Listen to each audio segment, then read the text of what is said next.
The final question for this video is, should I use a pen or a pencil? Both. You can use both pencils and a pen, but they have got distinct purpose. I actually didn't know that.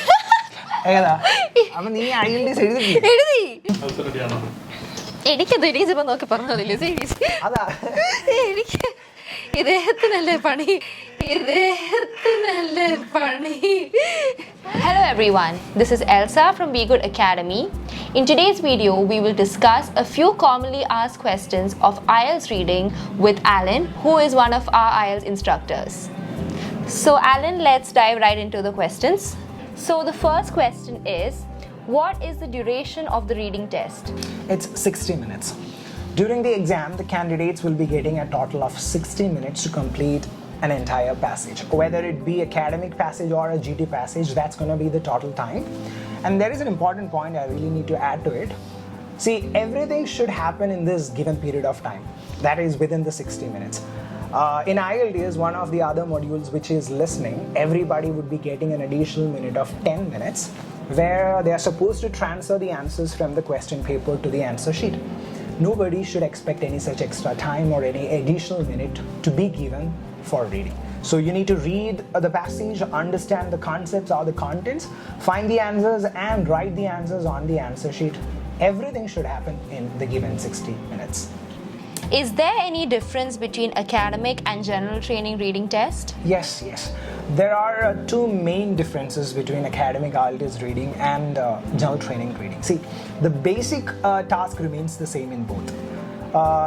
Here in both academic and general training, the candidates are supposed to find the answers for the questions from the passage after understanding the contents.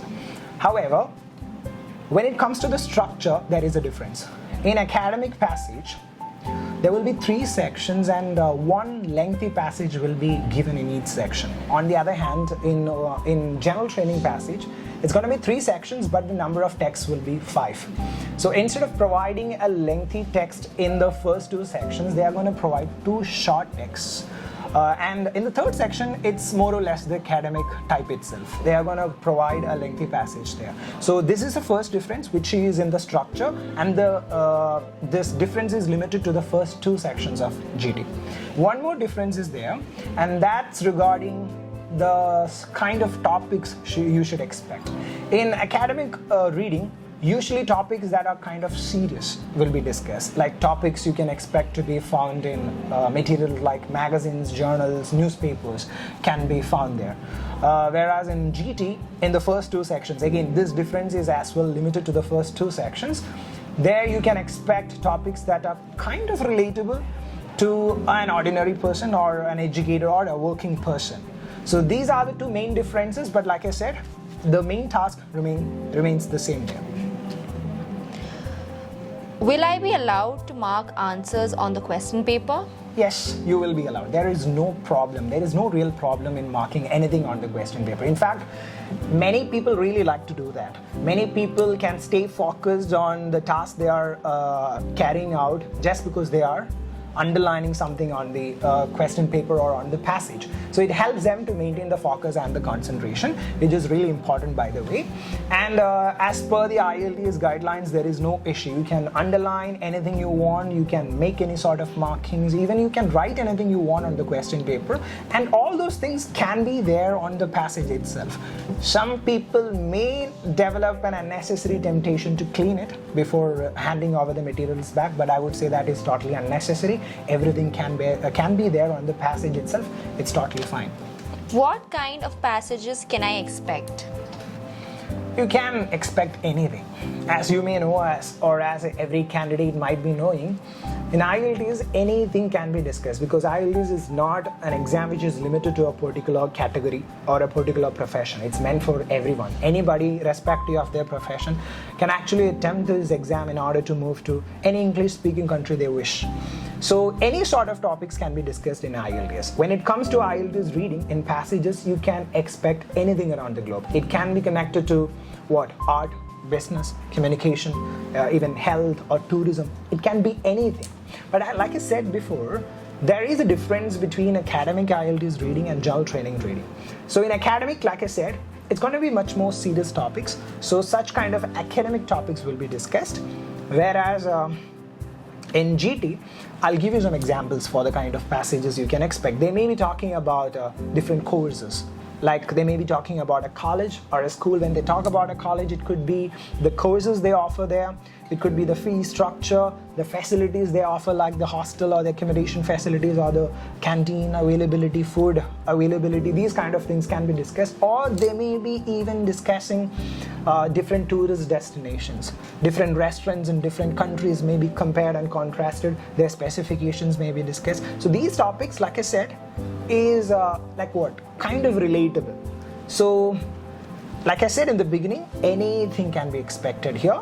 So in academic, it's going to be serious topics, and in GT, in the first two sections, it's going to be relatable topics. The next question is, how much time should I spend on each passage? On each passage, all right. See, like I said in the very beginning, there are 3 sections in both academic and GT. So there is no such rule that you must spend a fixed time for a particular section or for a particular passage. The total time is 60 and you simply need to complete the entire passage in 60. But it is advised, or I would recommend all the candidates to complete a passage within 20 minutes of time so that you can efficiently manage your overall time there. See, when it comes to the sections in academic and GT, the first section usually is the simplest among the 3. So it would be really appreciated if you all start solving the questions from the first section, and with the habit of reading and by improving your language and by practicing, you may not really need all the 20 minutes to complete the first section. You may be able to complete it in less than 20 minutes. Okay, so you can save your time there and you can utilize those extra minutes that you have saved for some other section. So what I'm trying to say here is, there is no such specific fixed time, but it is better if you don't take more than 20 minutes for one section, except the last part. So if you have saved a lot of time for the other sections, and you can definitely utilize that extra time you have saved for the difficult part. Is it easy to score a 7 band?